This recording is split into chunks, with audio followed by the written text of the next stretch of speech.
आइए शुरुआत करते हैं, एक ऐसे समय से जब पृथ्वी सिर्फ धूल और गैस के बादलों से ढकी हुई थी।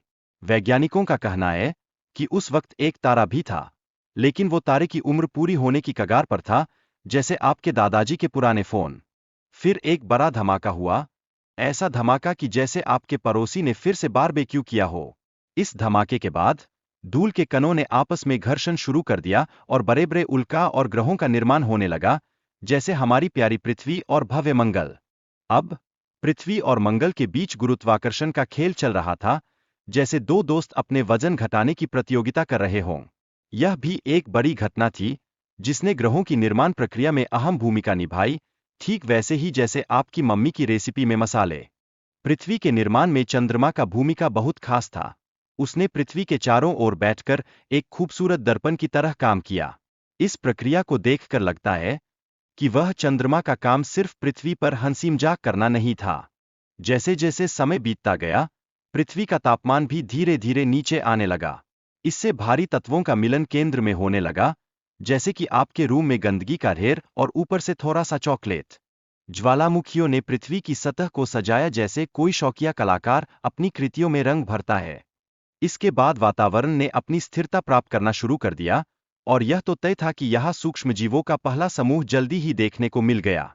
अब जब वायुमंडल में ऑक्सीजन का स्तर बढ़ने लगा, तो जीवन के लिए अनुकूल स्थितियां बननी शुरू हो गईं। यह तो ऐसी बात है जैसे किसी क्षेत्र में नई मिठाइयों की दुकान खुल गई हो, लेकिन क्या पता था ये परिवर्तन लाखों वर्षों तक चलने वाले थे। जब वायुमंडल में ऑक्सीजन की मात्रा अचानक से बढ़ी, तो जीवन और मृत्यु की घटनाएं भी शुरू हो गईं, जैसे पुराना हिंदी सिनेमा। और इसने धरती के तापमान को भी एक शानदार मोड़ दिया, ऊंचाई का। पृथ्वी की सतह पर जब बर्फबारी हुई, तो तापमान में गिरावट आई, जिससे पृथ्वी के चारों ओर बर्फ का एक लंबा चादर फैल गया। यह जलवायु परिवर्तन तो एक करक पकोड़े जैसा था, एकदम चौंकाने वाला। फिर ज्वालामुखियों के जलवे शुरू हुए, और वातावरण में कार्बन डाइऑक्साइड की भरपूर मात्रा से तापमान बढ़ने लगा। ऐसा लग रहा था जैसे कोई पार्टी चल रही हो, और बर्फ जल्दी पिघलने लगी। अब समुद्री जीवों का अपने वातावरण के अनुसार विकसित होना एक दिलचस्प सफर था। यह तो ऐसे था जैसे जीवजंतुओं की कोई रियलिटी शो चल रही हो, जिसमें हर कोई जीवित रहने के लिए अनुकूलन कर रहा था। करीब 47 करोड़ साल पहले पहली बार धरती पर पौधों का विकास हुआ, जिससे ऑक्सीजन की मात्रा बढ़ी और ओजोन परत ने भी कहा, धन्यवाद दोस्तों।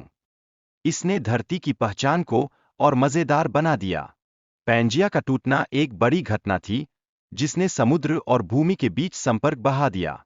अब पारिस्थितिकी तंत्र में बदलाव तो आया, जैसे कोई बड़ा जादूगर अपनी छड़ी घुमाकर महल बना रहा हो। हिमालय का निर्माण अफ्रीका के टूटने के कारण हुआ। यह तो जैसे एक बड़ा सर्कस है, जहां पहाड़ों का निर्माण नई जलवायु और भूविज्ञान के खेल में महत्वपूर्ण भूमिका निभाता है। फिर एक बड़ा उल्का पृथ्वी से टकराया, और मानो धरती पर एक भव्य धमाका हुआ, जैसे किसी ने पीले रंग के बूटों में नाचते हुए सब कुछ उड़ा दिया। यह वातावरण में भी भारी बदलाव लाया।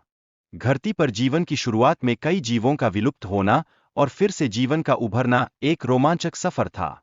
यह तो प्राकृतिक संतुलन का सच्चा नाटक था। अब मनुष्यों का विकास और उनके द्वारा बनाए गए उपकरणों ने मानवता की जिंदगी को सुगम बना दिया। जैसे कि बिना पुराने पैंट के खुद को गिरने से बचाना, प्रगति की कहानी है। लेकिन प्रदूषण के कारण धरती पर हो रहे परिवर्तनों के लिए चेतावनी दी जा रही है। यह मानवता के लिए एक गंभीर चिंता का विषय है। तो चलिए, अपने जीवन के रजिस्टर को थोड़ा साफ करें।